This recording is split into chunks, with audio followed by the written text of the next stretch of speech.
আসসালামু আলাইকুম, স্বাগতম জানাচ্ছি বিবিসি নিউজ আন্তর্জাতিক সংবাদে। শুরুতেই সংবাদ শিরোনাম, এরপর বিস্তারিত।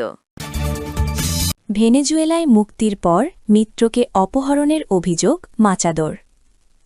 ইসরায়েলি সেনাবাহিনীকে অর্থ দিয়েছিলেন এপস্টেইন।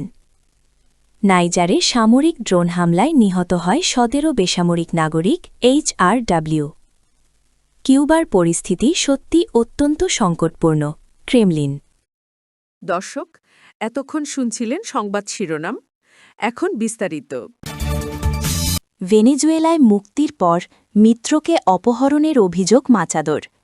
ভেনেজুয়েলার বিরোধী নেত্রী, নোবেল শান্তি পুরস্কার প্রাপ্ত মারিয়া করিনা মাচাদো সোমবার বলেছেন, সাবেক প্রেসিডেন্ট নিকোলাস মাদুরো আটকের পর কর্তৃপক্ষের হাতে মুক্তি পাওয়ার অল্প সময়ের মধ্যেই সশস্ত্র ব্যক্তিরা তার এক ঘনিষ্ঠ মিত্রকে অপহরণ করেছে। দেশটির পাবলিক প্রসিকিউটরস অফিস একই দিনে পরে নিশ্চিত করেছে, জাতীয় পরিষদের সাবেক সহসভাপতি 61 বছর বয়সী হুয়ান পাবলো গুয়ানিপাকে আবারও আটক করা হয়েছে এবং তাকে গৃহবন্দী করা হবে। অফিসটি দাবি করেছে, মুক্তির শর্ত ভঙ্গ করায় তার বিরুদ্ধে এই ব্যবস্থা নেওয়া হয়েছে। সোমবার এক বিবৃতিতে অফিসটি জানায়, ফৌজদারি প্রক্রিয়া সুরক্ষিত রাখতে গুয়ানিপাকে গৃহবন্দী করা হবে, তবে তার মুক্তির শর্তাদি এখনও প্রকাশ করা হয়নি। মাচাদো অভিযোগ করেন, রাজধানী কারাকাসে তার ঘনিষ্ঠ ওই মিত্রকে বেসামরিক পোশাক পরা সশস্ত্র ব্যক্তিরা জোরপূর্বক ধরে নিয়ে গেছে। তিনি সামাজিক যোগাযোগ মাধ্যম এক্সে লিখেছেন, আমরা তার তাৎক্ষণিক মুক্তি দাবি করছি। কারাগার থেকে রবিবার মুক্তি পাওয়ার পর এই গ্রেফতার কাণ্ড ঘটল। ইসরায়েলি সেনাবাহিনীকে অর্থ দিয়েছেন এপস্টাইন। মার্কিন বিচার বিভাগ, ডিপার্টমেন্ট অফ জাস্টিস সম্প্রতি প্রকাশিত নথিতে দেখা গেছে, বিলিয়নিয়ার জেফ্রি এপস্টাইন ইসরায়েলি সেনাবাহিনীতে অনুদান দিয়েছিলেন এবং দখলদার বসতি কার্যক্রমে অর্থায়ন করেছিলেন, এমনটাই জানিয়েছে আনাদোলু এজেন্সি। 2019 সালে কারাগারে বিচারাধীন অবস্থায় মারা যাওয়া এপস্টাইন সম্পর্কে নতুন তথ্য ক্রমেই সামনে আসছে। অপ্রাপ্ত বয়স্কদের জড়িত করে যৌন পাচার নেটওয়ার্ক পরিচালনার অভিযোগে তিনি বিচারের মুখোমুখি ছিলেন। 2005 সালে দাখিল করা এপস্টাইনের কর সংক্রান্ত নথি পর্যালোচনায় দেখা যায়, তিনি ইসরায়েলি সেনাবাহিনী এবং ফিলিস্তিনি ভূমি দখলকারী বসতি স্থাপনকারীদের আর্থিক সহায়তা দিয়েছিলেন।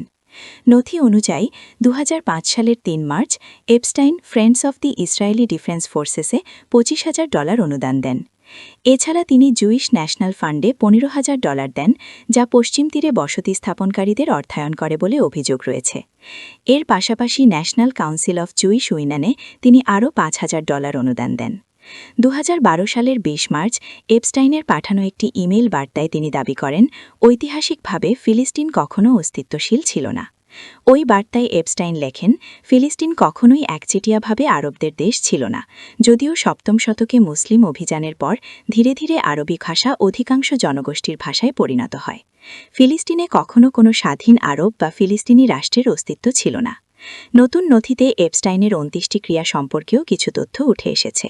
2012 সালের 12 আগস্ট তারিখে FBI-এর একটি নথিতে এক অজ্ঞাত ব্যক্তির সাক্ষ্যের ভিত্তিতে এসব বিবরণ অন্তর্ভুক্ত করা হয়েছে।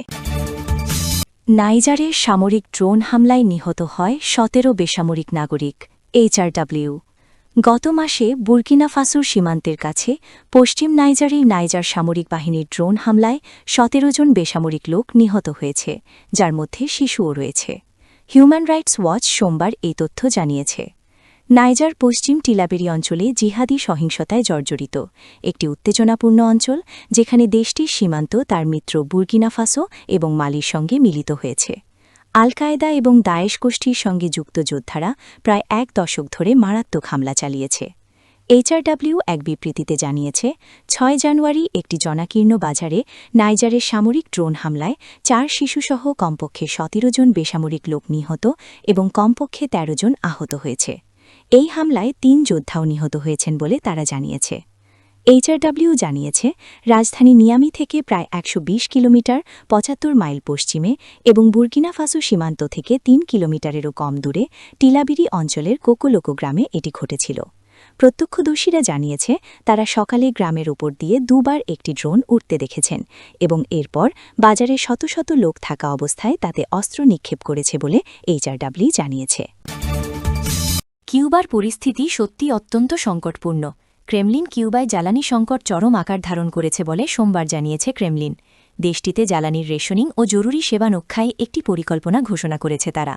ক্রেমলিনের মতে যুক্তরাষ্ট্র কিউবার অর্থনীতিকে শ্বাসরোধ করার চেষ্টা করছে, যার ফলে দেশটি বহু সমস্যার মুখে পড়েছে।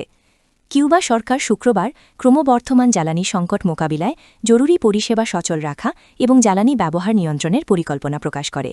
ক্যারিবীয় এই দ্বীপদেশে তেলে সরবরাহ বন্ধ করার যুক্তরাষ্ট্রের প্রচেষ্টার বিরোধিতা করছে কমিউনিস্ট শাসিত সরকার। এর আগে যুক্তরাষ্ট্র কিউবাকে নিজেদের জাতীয় নিরাপত্তার জন্য অস্বাভাবিক ও গুরুতর হুমকি হিসেবে ঘোষণা করেছিল। ক্রেমলিনের মুখপাত্র দিমিত্রি পেসকভ সাংবাদিকদের বলেন, কিউবার পরিস্থিতি সত্যিই অত্যন্ত সংকটপূর্ণ। আমরা এ বিষয়ে অবগত। কিউবার বন্ধুদের সঙ্গে কূটনৈতিক ও অন্যান্য মাধ্যমে আমাদের ঘনিষ্ঠ যোগাযোগ চলছে। এদিকে রাশিয়া যুক্তরাষ্ট্রের সঙ্গে নিজেদের সম্পর্ক পুনরুদ্ধারের চেষ্টা করছে, কারণ মার্কিন প্রেসিডেন্ট ডোনাল্ড ট্রাম্প ইউক্রেন যুদ্ধ অবসানের জন্য সমঝোতা করতে চান। তবে ক্রেমলিন স্পষ্ট করে দিয়েছে, কিউবার প্রতি ওয়াশিংটনের আচরণে তারা অসন্তুষ্ট। পেসকভ বলেন, যুক্তরাষ্ট্র দেশটিতে যে শ্বাসরুদ্ধকর পরিস্থিতি তৈরি করছে তা দেশটির জন্য অনেক সমস্যা সৃষ্টি করছে।